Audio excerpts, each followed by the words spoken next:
In this module, we will be introduced to the world tree. This is a beginner's lesson. If you are already aware of what the world tree is, you may already know most of the information in this module. But I wanted to start with the basics for people who aren't aware of what the world tree is.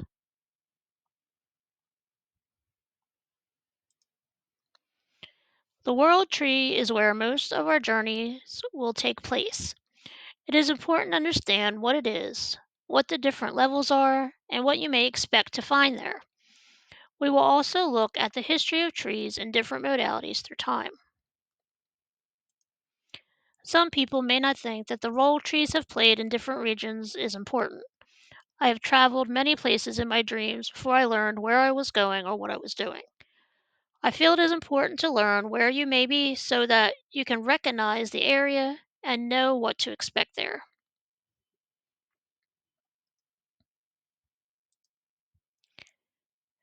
Similar to ancestral veneration, our ancestors used to venerate trees. While we are still aware of their importance, we wouldn't be able to survive without them. We do not hold them to the high esteem we used to long ago. Throughout history, there have been records of the tree of life and the world tree. The tree of life is said to represent our life force, and the world tree is thought to be the blueprint of our interdimensional reality, with it representing the different levels of consciousness. Trees are said to represent the trinity of life, death, and rebirth in their cyclical story of seed becoming a tree, which gives life to new seeds. They go through a similar cycle as they change throughout the seasons. The trunk represents something permanent, while the branches and the roots are said to represent constant growth and renewal. And then as we go through the seasons, they bloom in the spring, they're fully bloomed in the summer, then their leaves fall off as they appear to go into a death as they sleep or hibernate for winter. Many cultures have a tree that represents trinities of creation, preservation, and endings. They can represent the past, present, and future also. Some trees are thought to bring enlightenment, to help spirits escape the wheel of incarnation or fulfill wishes.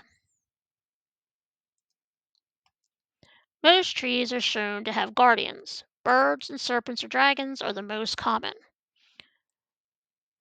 The Phoenicians had their own tree of life. It was an ethereal olive tree that grew from two rocks floating in the sea. An eagle perched on its crown, and a dragon lived in its branches. It is believed that this tree lived on fire. This mirrors many things, such as the sun tree and the tree symbolism in Egypt, or Moses in the burning bush. Even the menorah is said to symbolize a burning tree. Tree of Light is also depicted in the Lover's Tarot card.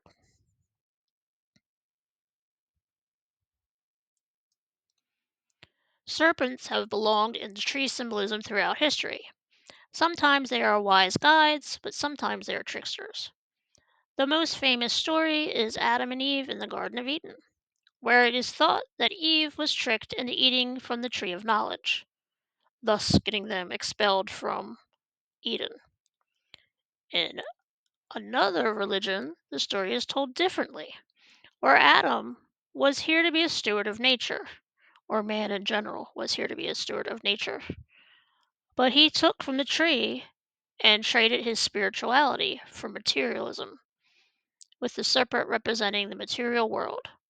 In this story, the tree of knowledge and the tree of life are thought to be the same tree. In Egypt, the tree of life, or the cosmic tree, is thought to symbolize the spine.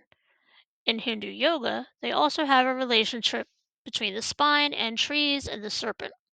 The serpent is present again in the Kundalini awakening, which is represented by a snake going up the spine and through the chakras. Kabbalists see the tree as a blueprint of God's creation of the world and the spiritual journey humans undergo on their way to enlightenment. That's the tree of life that they have. Again, the Trinity is shown as life, death, rebirth, past, present, future, or light, dark, and shadow. Old Germanic and Norse tribes had a world tree, Yggdrasil, a multi-dimensional complex of three spheres. This is the type of tree we'll be using in our journey. The tree is thought to have three basic spheres: primordial, cosmic, and terrestrial. Much simpler terms are the middle world, which is the trunk of the tree, which runs parallel to where we are in our reality. The upper world, which is the spiritual world, where the guides and the angels reside, and that's like up in the branches or all the way up into the clouds of heaven. And then the lower world beneath the grounds where the roots are, which is said where the ancestors are and the underworld is. There are further breakdowns in each realm, 9 that I know of, but they're going to be beyond the scope of this lesson. And as usual, I have books. So I will recommend books, but just because we're doing a journey, we're not going to get into that in this lesson. There is also thought to be a celestial ocean, possibly the dark rift of the center of the Milky Way. I have been to a river several times in my dreams while I was doing dream work, but I didn't realize what it was, where I was doing, or that I was doing dream work.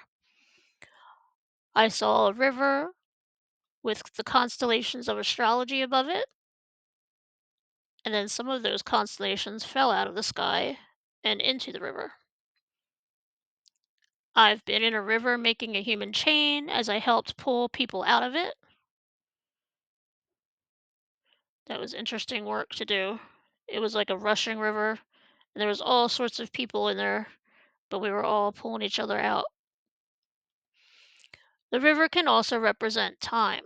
Time is often considered a river, and things can flow smoothly or be altered. But some things are rocks or boulders, and they cannot be changed. Sometimes rocks can be thrown in and cause the river to change as well. So the rocks could be something that happened that you weren't expecting, something that was a big event that alters your life path. So this rock is now a permanent part of your river of time that you cannot go back and change. It is important to know where you are going and the work that you can do or the answers you can seek while you are there. Each level of the world tree will allow you to seek certain answers or do certain work. Some things to do after this module are to think about how you are or are not connected to trees. Do you have any type of relationship with them already? Have you traveled astrally at any time or taken journeys that you may not have been aware of until after you woke up? Are there any guides that you have that you may have already met before taking any journeys with us in this course? I hope you enjoyed this course, and I'll see you in the next module.